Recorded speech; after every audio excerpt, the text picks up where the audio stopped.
Hello students, कैसे हैं आप लोग। मैं हूं विवेक और मैं अपने साथ लेकर आया हूं बहुत सारा experience as a biology examiner. मैं चाहता हूं मेरे एक्सपीरियंस का यूज करके आप दें एग्जाम में जाकर परफेक्ट आंसर्स। तो जी हाँ, इसी के लिए आज हम सॉल्व करेंगे न्यूट्रिशन के क्वेश्चंस। इंपॉर्टेंट क्वेश्चंस है बेटा ये, जो आपको एग्जाम में अच्छा स्कोर करने में मदद कर सकते हैं। तो बिना देरी किए हुए चलते हैं अपने बोर्ड पर और सॉल्व करते हैं questions. Question number 1 students, which one of the following pair of nutrient include both simple sugars। तो आपको ऐसा पेयर चुनना है इसमें जो दोनों ही सिंपल शुगर्स हों। तो आप देखिए यहाँ पे सुक्रोज डाइसैकेराइड है, ठीक है, तो इसको नहीं चुनेंगे।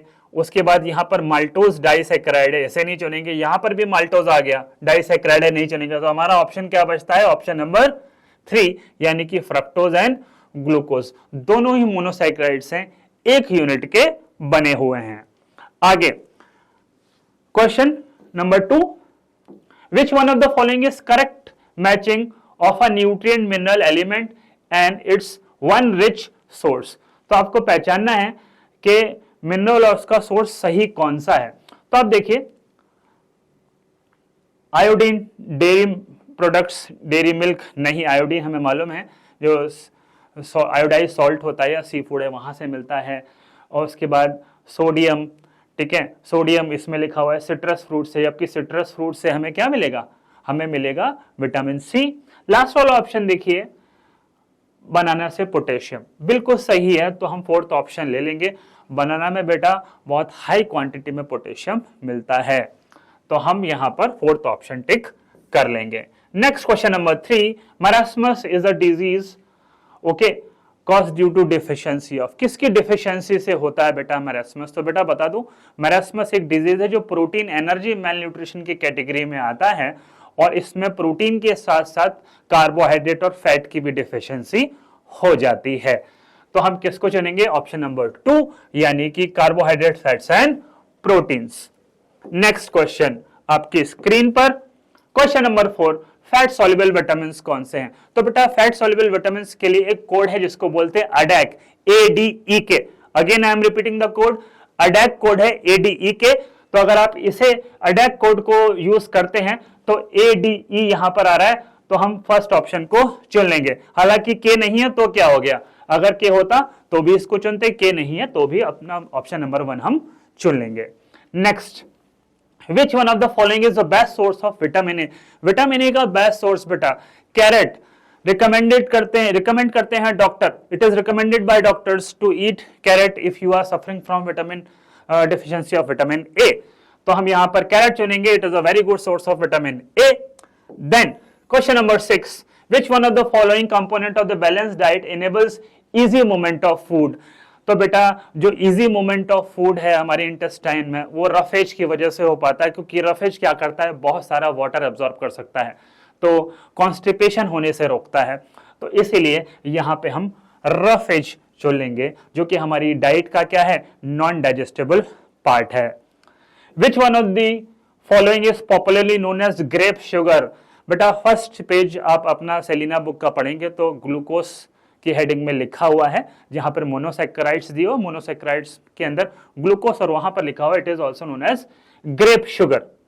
Question number 10, pernicious anaemia.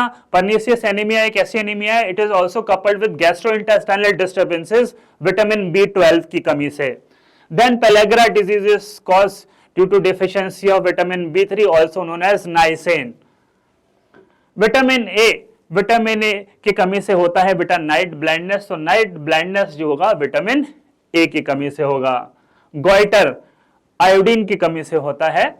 और क्वाशियोर्कर डिजीज अगेन ये प्रोटीन एनर्जी मालन्यूट्रिशन की कैटेगरी में आती है। यहां पे प्रोटीन की डेफिशिएंसी की वजह से बच्चों में ये डिजीज देखने को मिलता है, और बच्चों की एज क्या होती है, 1 to 5 ईयर्स के बच्चों में देखने को मिलेगा। Following vitamin A night blindness, vitamin D rickets, vitamin B3 बहुत पहले हम लोग डिस्कस कर चुके हैं पेलेग्रा, इस विटामिन B3 को नाइसिन भी कहते हैं बेटा। आयोडीन की कमी से गोइटर होगा, और प्रोटीन की कमी से क्वाशियोर्कर और मरास्मस जैसे डिजीज होते हैं। Next question, Define the term balanced diet. A diet which contain all the important constituents of food in proper quantity.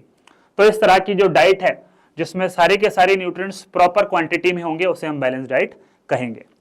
Malnutrition, it is a condition in which person suffers from lack or deficiency of one or more essential element of food in diet. So हमारी diet में एक या एक से ज्यादा essential element जो है वो एब्सेंट होगा तो हम कहेंगे वो मेल न्यूट्रिशन है. Then distinguish between the following pairs on the basis of the word indicated in the brackets. Brackets को ध्यान में रख के हमें आंसर देना है. मोनोसैकेराइड्स और डाइसैकेराइड्स. बेटा मोनोसैकेराइड्स में कार्बन आइटम्स होते हैं यहां पर 6 और डाइसैकेराइड्स में होते हैं 12. ये आपको फॉर्मूला दिया हुआ है आपकी बुक में, वहां से आपको देखने को मिलेगा. क्वाशियोरकर एंड मरास्मस, यहाँ पे एज की बात करनी है तो क्वाशियोरकर आपको 1 से 5 साल के बच्चों में देखने को मिलेगा, जबकि मरास्मस 1 साल तक के बच्चों में देखने को मिलेगा. न्यूट्रिएंट की बात करें तो क्वाशियोरकर सिर्फ प्रोटीन की कमी से होता है, जबकि मरास्मस प्रोटीन के साथ साथ कार्बोहाइड्रेट और फैट की कमी की वजह से होता है. Difference between the iron and iodine deficiency disease. आपको डिफिशियंसी डिजीज बतानी है. यहाँ पर आयरन की कमी से एनीमिया होगा, जबकि आयोडीन की डिफिशियंसी से गोइटर डिजीज होगा. Next question, given below is incomplete table of vitamin. आपको इसको कंप्लीट करना है बेटा. तो देखिए कंप्लीट कर लेते हैं. होल ग्रेन से बेरी डिजीज हो रहा है बेटा, तो विटामिन बी1 की कमी से आपको बेरी डिजीज देखने को मिलता है. ठीक है. नाइसिन यानी कि विटामिन B3 है, यहां पर मिल्क से मिल जाएगा आपको. डिजीज हम पढ़ चुके हैं B3 से, पेलाग्रा नाम की डिजीज यहां पे देखने को मिलेगी, और डर्मेटाइटिस भी आप लिख सकते हो. देन स्कर्वी हो रही है बेटा. स्कर्वी विटामिन सी की कमी से होती है, तो vitamin C and citrus fruits, जो खट्टे फल होते हैं सिट्रस फ्रूट्स, वो उसका सोर्स है. कैल्सीफेरॉल, विटामिन डी की बात हो रही है बेटा. रिच सोर्स क्या है? तो विटामिन डी का rich source fish liver oil है बेटा, क्योंकि विटामिन डी जैसे मैंने बताया था एडेक फैट सॉल्युबल है, तो fish liver oil is a very good source of vitamin D. और इसकी डिफिशियंसी से, विटामिन डी की डिफिशियंसी से रिकेट्स नाम की डिजीज होती है. उसके बाद कैरेट्स एंड येलो फ्रूट. अभी हमने देखा था कि carrot is a very good source of vitamin A. तो विटामिन ए और इससे होने वाली डिजीज है night blindness. Question number 2, complete the following table by filling the blanks. Iodine है. आयोडीन का फंक्शन क्या है बेटा? आयोडीन का फंक्शन है कि release of thyroxine from the, या formation of thyroxine in the thyroid gland. So जो थायरोक्सिन हार्मोन है उसके बनने के लिए इस आयोडीन की बहुत रिक्वायरमेंट होती है. सो हम लिख सकते हैं फॉर्मेशन ऑफ थायरोक्सिन हार्मोन या release of thyroxine hormone from the thyroid gland. Rich source क्या है बेटा? रिच सोर्स बेटा आयोडाइज सॉल्ट है और सी फूड है. देन फॉर्मेशन ऑफ हीमोग्लोबिन के लिए हमें कौन सा मिनरल चाहिए? हमें आयरन चाहिए है. और आयरन का रिच सोर्स क्या है बेटा? होल ग्रेन्स होती हैं, और साथ में ग्रीन लीफी वेजिटेबल्स भी आयरन का एक बहुत अच्छा सोर्स है. Calcium is a constituent of bone. Then it is a constituent of teeth also. It is required for blood clotting and also for muscle contraction. तो ये इसके फंक्शंस हैं. अब कैल्शियम का रिच सोर्स क्या है? मिल्क. आप इसमें लिख सकते हो कि milk is a very good source of calcium. Milk आप इसमें लिख सकते हैं. पोटेशियम, फंक्शन क्या है पोटेशियम का बेटा? जो नर्वस एंड मस्कुलर फंक्शंस हैं उनको इफेक्ट करता है, तो आप लिख सकते हैं नर्वस एंड मस्कुलर फंक्शंस को कंट्रोल करता है. और पोटेशियम का रिच सोर्स अभी हम लोगों ने बात की थी, बनाना, पोटैटो, ये इसके बहुत अच्छे सोर्सेज हैं. तो उम्मीद करता हूं आपको ये सॉल्यूशन समझ में आए होंगे. अगर आप इतना स्टडी कर लेते हैं तो ये सफिशिएंट होगा आपके एग्जाम के लिए. इसके अलावा भी पढ़ाई करनी है, ऐसा नहीं है कि नहीं पढ़ाई करनी है, लेकिन इतनी पहले करनी है. तो अगर वीडियो अच्छा लगा हो तो लाइक करें, शेयर करें, सब्सक्राइब करें, बेल आइकॉन को दबाना ना भूलें. और मैंने और भी वीडियोस रिकॉर्ड किए हैं क्लास 9th ICSE बायोलॉजी के, तो उनको देखना ना भूलें. Thank you very much students.